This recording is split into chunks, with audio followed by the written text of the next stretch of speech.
Lolita fashion is a Japanese style, but takes a lot of influence from Europe, and my favorite substyle of it is Gothic Lolita.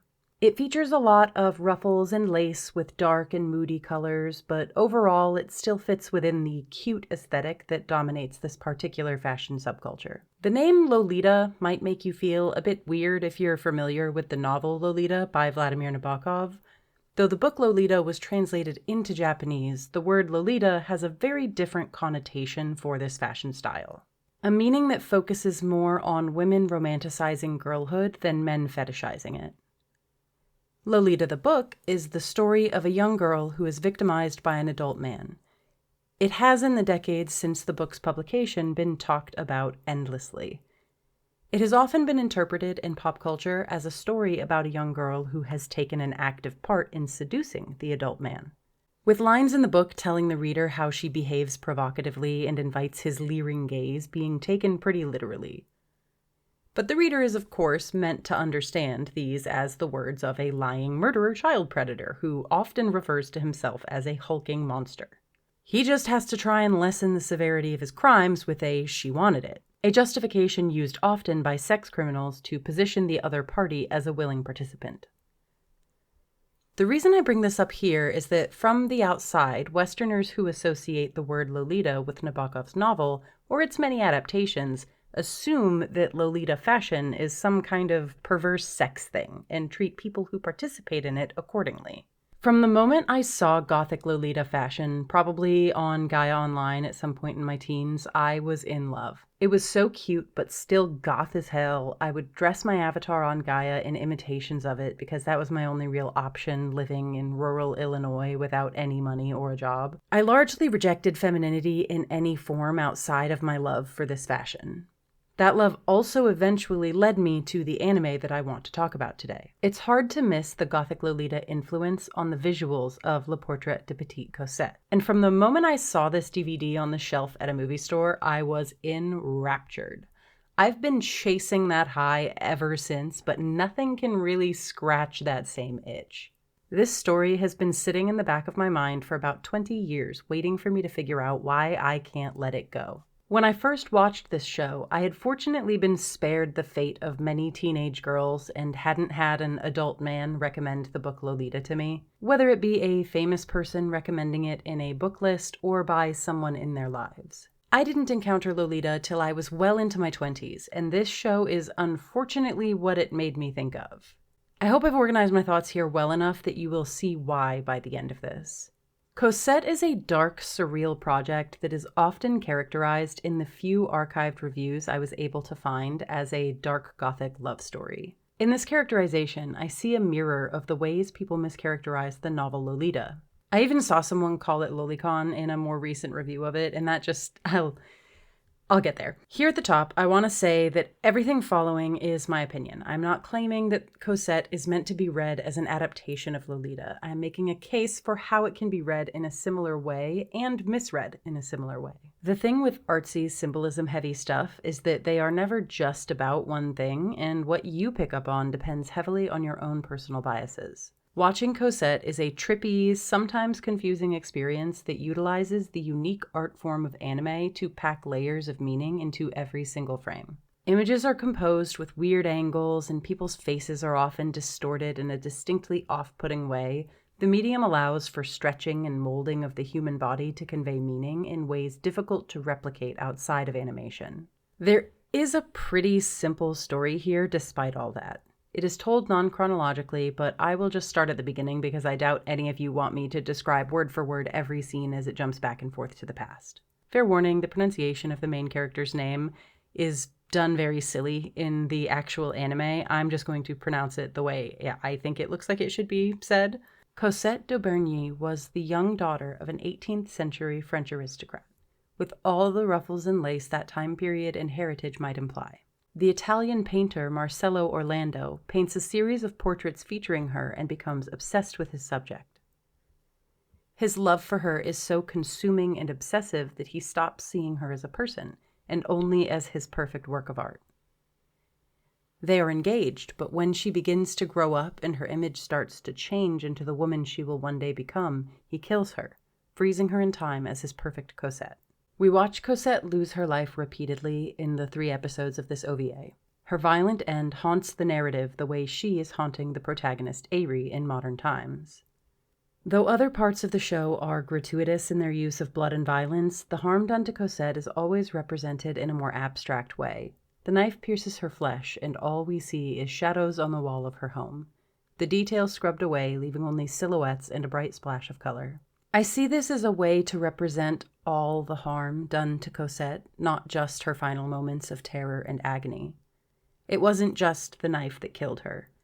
Marcello's wrongs reach past to this murder and influence every part of Cosette's life. This shadow hangs over her interactions with Aerie, with Cossette vacillating between the happy demeanor of a child and her darker, angrier side that comes out when talking about what Marcello did to her, when she begs Aerie to let it go and not make her talk about it again. From the moment Aerie sees the glass containing some of Cosette's spirit, he is driven to distraction. He has begun seeing her everywhere, and this is actually the point where we meet him and begin the story. He's been distant towards his friends and absent-minded when hanging out with them, haunted by these visions of a beautiful little girl. We never get a really good look at most of Aerie's friends, the male ones anyway. We see them in these brief cutaways from the main action. They are in a cafe chatting about how distracted Aerie is, all the while he completely ignores them to watch 2 young girls outside the window, even waving to them while his friends are baffled at his inattention to his peers. They believe him to be distracted by a new love in his life.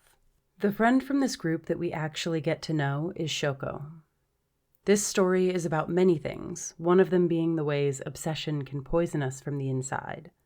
Shoko is obsessed with Aerie, in love with him in the obsessive way that only those insecure about whether the feeling is reciprocated can be, longing for them accompanied by the pain from the possibility they love someone else, the suspicion toward everyone around them that you see as a potential rival. When we make someone into an object of desire in our minds, it is easy to slip into this idealized obsession with them. They become less a person and more an object we can project our desire onto. And when that object of our perfect desires rejects us, it feels like everything crumbles.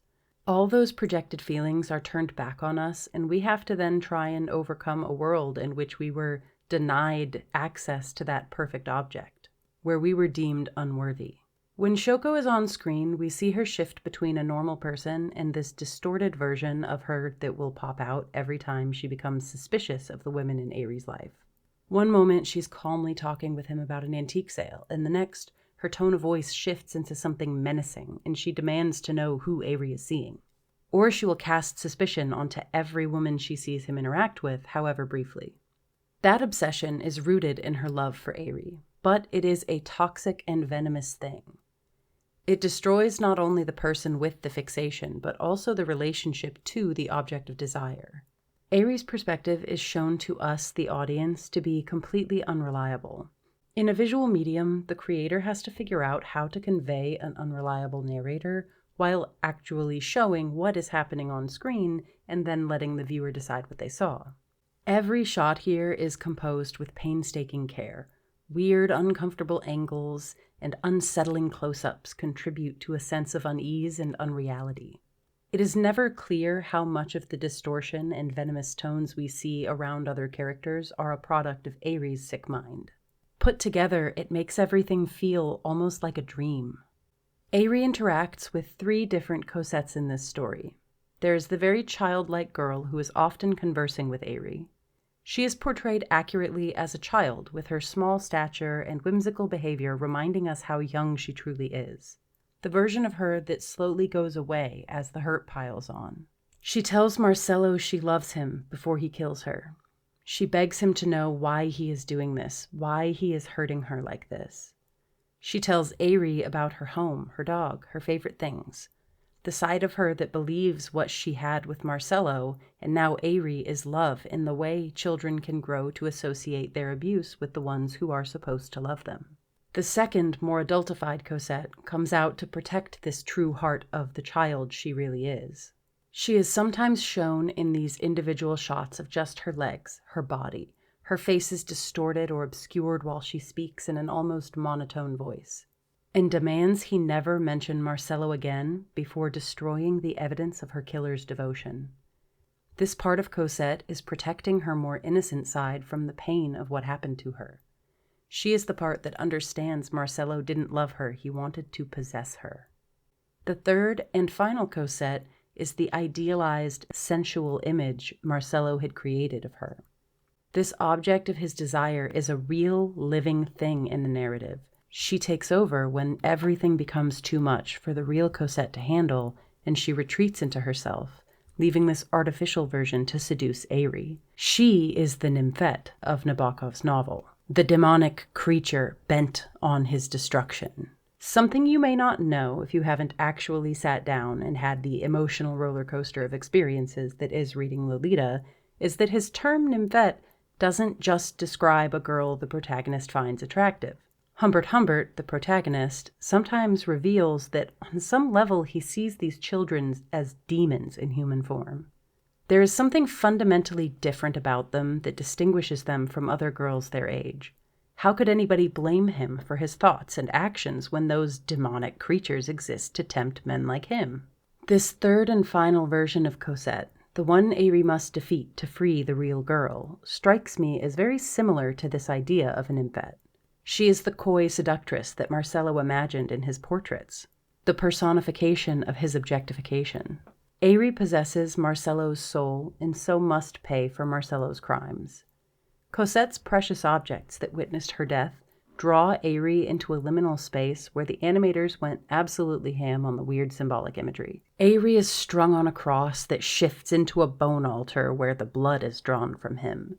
Cossette is there with him, reminding him of their deal. The attempt at symbolism in these scenes is so heavy-handed that it almost enters into the realm of over-the-top and campy. The characters are stripped bare, Aerie's body sexless and obscured by shadows. Cossette is similarly stripped bare, her nakedness also portrayed in a distinctly sexless manner. Her body is a blob of unrefined lines and is also obscured by a heavy cloak meant for a full-grown woman. Nudity is used to create a sense of horror around their bodies.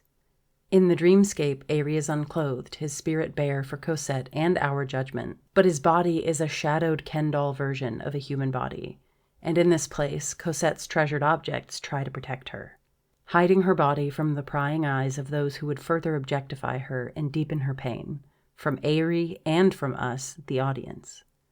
We are not immune to the same obsession and voyeurism that caused harm to this girl. We are eagerly watching to see the results of the pain she has gone through. This obscuring of Cossette's body seems to me a gesture toward the entire genre of lolicon, something I have seen Cossette described as more than once. This is me getting back to it. For the blessedly uninformed, lolicon is a portmanteau of Lolita complex. It is a genre of manga and anime that adds a layer of sensuality to the innocent behaviors of children and is officially known as fucking weird. This is where you get all those characters who are a horny 900-year-old sorcerer or a demon, but their body is drawn the way a 7-year-old girl is drawn, and they mimic the exaggerated, exuberant behaviors of youth, but also are making that ahegao face or filleting an ice cream cone or something equally weird. I use film terminology like the camera in this video a lot to refer to the ways things are animated and how different scenes are composed, but here I want to actually stop and point out that anime and lolicon is 100% intentional and drawn frame by frame with a human hand. It is the most intentional way to try and sexualize children possible without actually veering into the illegal, which lolicon is of dubious legality around the world. There is a debate some folks like to have on whether or not lolicon should be legal or if it is actually bad because it is very technically a victimless crime, but that's not a debate I'm willing to participate in. I think it's gross to be into lolicon, and if that statement offends you, then probably don't watch my videos. I don't know why you would even be here. Lolicon does the thing that most adaptations of Lolita the novel do. It turns that leering eye at the behavior of children.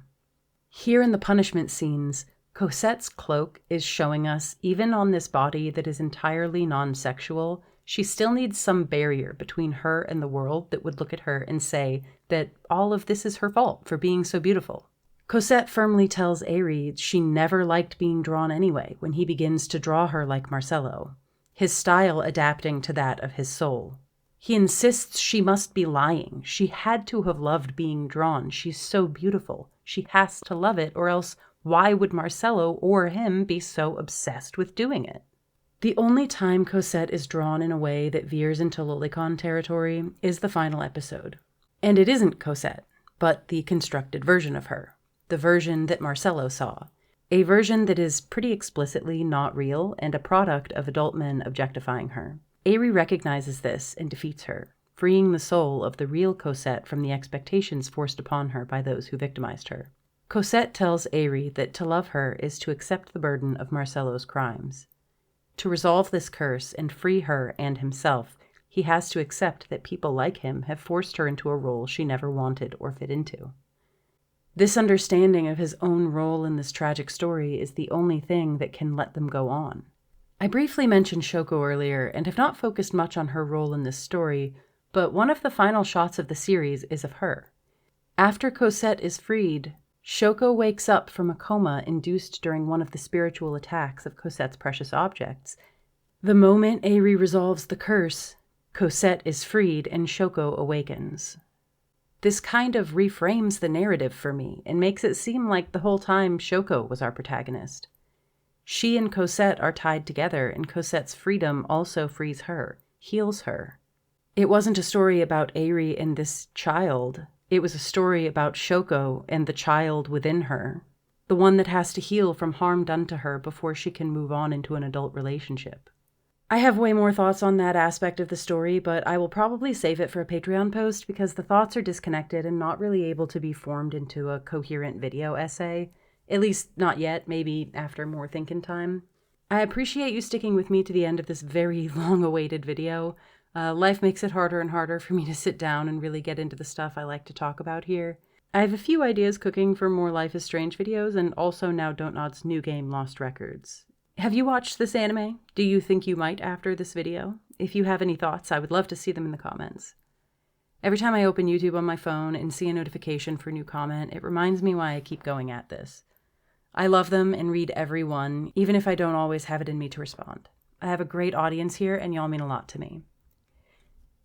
This video has actually been up for a little while on Patreon. If you'd like to see stuff early and get my sporadic updates on what I'm currently writing and what's going on in my life, then you can go to patreon.com/writingwomen and subscribe for as little as $2 a month.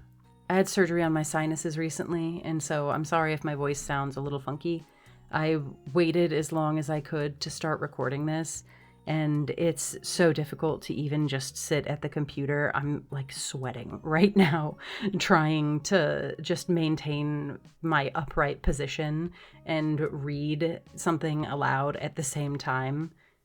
I can't wear my glasses for another week or two, and so everything is like just ever so slightly blurred. And I've had to re-record so many lines because I kept misreading sentences. Thank you so much to Kathy for my ending music, and also to my current and past patrons.